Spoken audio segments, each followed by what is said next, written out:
The bride stood frozen, her eyes wide with disbelief, as cruel hands ripped through her wedding dress. Gasps filled the wedding hall, whispers spread like wildfire, and silence drowned the beating drums of celebration. For a moment, time stopped. She clutched the fabric desperately, trembling, unable to understand how such humiliation could happen on the day she had dreamed of since childhood. They thought she was helpless, a fragile flower in the storm of disgrace. What they didn't know was whose sister she was, what blood ran through her veins, and what storm was about to be unleashed. Anaya had always been the pride of her family. A daughter raised with love, respect, and dreams that revolved around a home filled with laughter.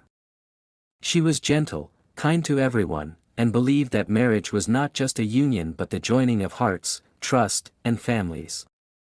Her parents adored her cousins admired her, but above all, her two elder brothers cherished her like the most precious jewel of their lives. They were not just brothers, they were her shield, her pride, her silent guardians. They were men known in their town for their courage, feared by many, but for Anaya they were simply her safe place. Yet on this day, those protectors were absent, caught in urgent responsibilities that kept them away from the wedding hall. The air was thick with music, the laughter of children, the rustling of silk dresses, and the glow of decorated lights. The bride's family had worked tirelessly to make the wedding grand. For them, this was not just a marriage but a celebration of love, respect, and new beginnings. Guests admired the arrangements, plates of food circulated, and the scent of roses hung in the air. Then came the groom's family, strutting in with pride so sharp it pierced the very atmosphere. Their arrogance was visible in every step, their words dripping with superiority. From the very beginning, they made subtle taunts, mocking the simplicity of certain decorations, questioning the arrangements, and sneering at the gifts offered. The bride's family, though hurt, chose silence. For them, peace was more important than pride. They swallowed the insults, convinced themselves that once the rituals ended, happiness would begin, but arrogance rarely stops at words. As the rituals moved forward, tension grew. A small argument sparked between cousins from both sides over the seating arrangement. Voices rose, pride clashed with pride, and the groom's relatives, always eager to display power, decided to humiliate the bride's side. Their whispers grew louder, their mockery sharper, and then came the unthinkable act. In front of all the guests, a few among them reached for Anaya's wedding dress, tearing it cruelly, as though shredding not just fabric but dignity itself. The sound of the tear echoed louder than the drums. Anaya gasped, her body frozen, her heart racing. Her eyes welled up, not with ordinary tears, but with the weight of betrayal and humiliation. She covered herself as best as she could, but the shame wrapped around her tighter than any cloth could. The hall erupted in murmurs.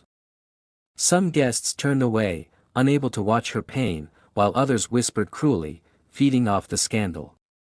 The groom stood nearby, his face pale, his lips sealed. He did nothing. Not a hand raised, not a word spoken, his silence striking harder than any insult. Anaya's heart shattered. She thought of her childhood, of moments when her brothers had stood against anyone who dared trouble her, of promises they had made that no one would ever see her cry. But today, they were not there, and she was surrounded by wolves dressed as relatives.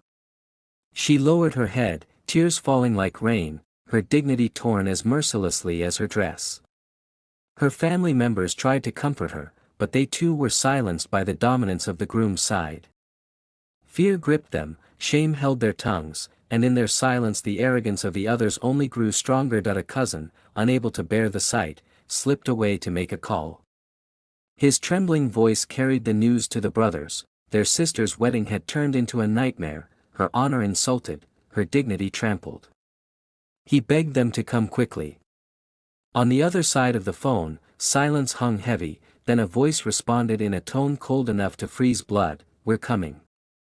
Back in the hall, the arrogance grew. The groom's relatives laughed, boasting among themselves that no one dared oppose them.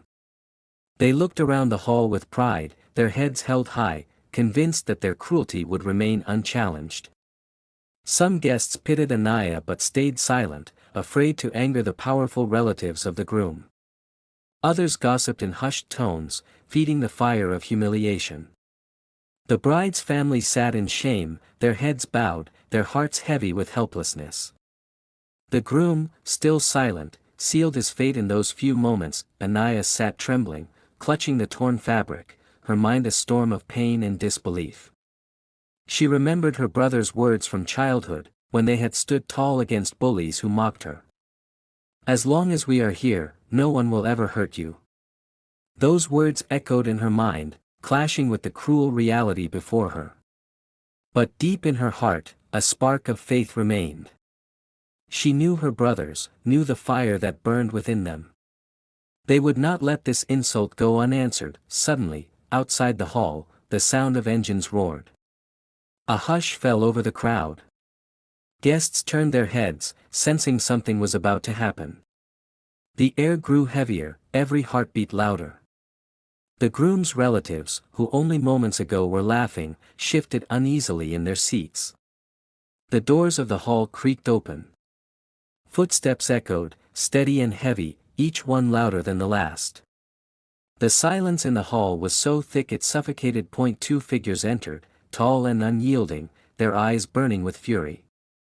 Their presence alone silenced the entire crowd. These were not ordinary men. These were Anaya's brothers.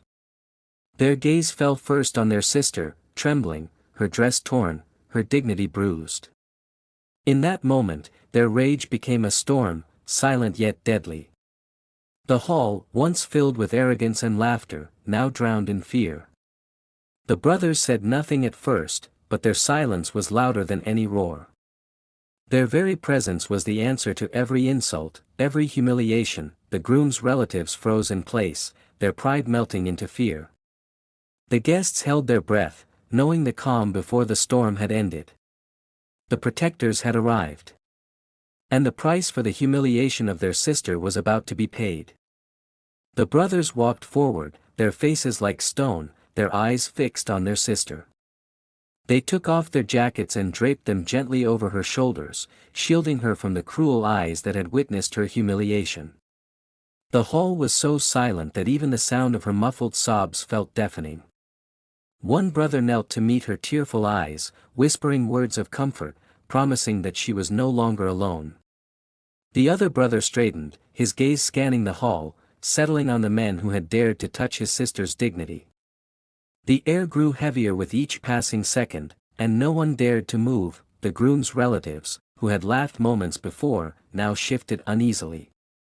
Their arrogance drained from their faces as the brothers stood before them like mountains, unshakable and merciless. A voice, calm yet thunderous, broke the silence. "You dared to touch our sister. You thought tearing her dress would break her. You thought we would remain silent." The word struck like a hammer, and the guilty ones lowered their eyes, searching for excuses that would not come. The groom, pale and trembling, attempted to step forward, but his silence from earlier had already spoken volumes. His hesitation, his failure to protect, had carved a mark on his character that no words could erase. One brother turned to him, voice sharp and cutting, "If you could not stand for her today, when the world humiliated her before your very eyes, then how will you stand for her tomorrow? A husband is meant to be a shield, not a shadow." The words hung in the air, slicing through the groom's pride like a blade. He bowed his head, unable to respond, drowning in shame. The hall grew tense as the elder brother slammed his fist on a nearby table, making plates rattle, silencing even the whispers that dared to rise. "We gave you respect," he roared, his eyes blazing with fury, "but you gave us humiliation. You dared to insult the honor of our sister, forgetting that her blood runs through our veins. Today you will learn the meaning of respect." His words were not just a warning, they were a sentence. Fear spread like fire among the groom's relatives. Their once proud shoulders slumped, their eyes darting around in desperation. The brothers' reputation was not unknown. They were men who commanded respect without raising a hand, men who carried themselves with honor, men who could break arrogance with nothing more than a glance. To have their sister dishonored meant war, and everyone in that hall knew it. The guilty ones stammered apologies, their voices trembling, their arrogance turned to dust. But apologies were not enough. The brothers demanded that they kneel before Anaya, the very woman they had mocked and shamed, and beg forgiveness publicly. The crowd gasped. No one had expected such a demand, but no one dared to question it. Slowly, shamefully, the groom's relatives lowered themselves, their knees touching the floor, their voices cracking as they begged for forgiveness. "We are sorry," they muttered, heads bowed, eyes avoiding hers. For Anaya, each word was a bitter reminder of the pain she had endured, yet also a balm, proof that her brother's love could turn humiliation into justice. Then came the final confrontation. The brothers turned to the groom, their expressions unreadable, but their words sharp as daggers. "This marriage will not continue," the younger brother declared firmly. "Our sister's life is not to be spent with a man who stood silent while she was broken. If you could not be her strength today, you will never be her strength tomorrow." The groom's lips parted, as though to protest, but the shame weighed too heavily. He hung his head, silent once again, his weakness sealing his fate. Anaya looked at him, her heart heavy, her dreams shattered, but her dignity intact. Tears streamed down her cheeks, not of weakness but of strength. She realized that love without respect is hollow, that a marriage without protection is a prison. With trembling lips, she spoke, her voice steady despite the storm inside her. "I choose my dignity over this marriage. I choose to walk away." Her words echoed in the hall, leaving everyone stunned. The guests whispered in awe, some admiring her courage, others shocked at the turn of events. But in that moment, Anaya felt a strange calm. She was no longer the broken bride, she was a woman who refused to be chained by silence, who chose self-respect over compromise. Her brothers stood beside her, proud and unyielding, their presence a reminder that family is the greatest strength one can ever have. The groom's family sat in disgrace, their pride shattered, their arrogance crushed. They had entered the hall with their heads held high, but they left with their shoulders hunched, carrying the weight of their shame. The groom himself was a hollow shell, destroyed not by force but by his own weakness. He had lost not only a bride but the chance to prove himself as a man worthy of respect. As Anaya and her brothers walked out of the hall together, the crowd parted in silence. No one dared to stop them, no one dared to speak against them. The image of the three of them walking side by side became etched in every mind present, a symbol of love, protection, and the unbreakable bond of family. The lights of the hall still glowed, the drums still sat waiting to be played, but the celebration had ended. What remained was a lesson carved deep into the hearts of all: never mistake silence for weakness, never mistake kindness for fear, and never underestimate the power of family. Anaya's tears had dried, her head held high. Though her dreams of marriage lay shattered, her dignity remained unbroken. Her brothers walked on either side, shielding her from every gaze, their hearts heavy with her pain but proud of her courage. The night air felt cool against her skin, as though the world itself was trying to comfort her. And though she had lost what was supposed to be the happiest day of her life, she had gained something far more valuable: the strength to stand, the courage to walk away, and the love of brothers who proved that no insult could ever destroy her spirit. The story spread like fire beyond the walls of the hall. People spoke of the bride who walked away with her dignity, of the brothers who turned humiliation into justice, of the groom who lost everything through silence.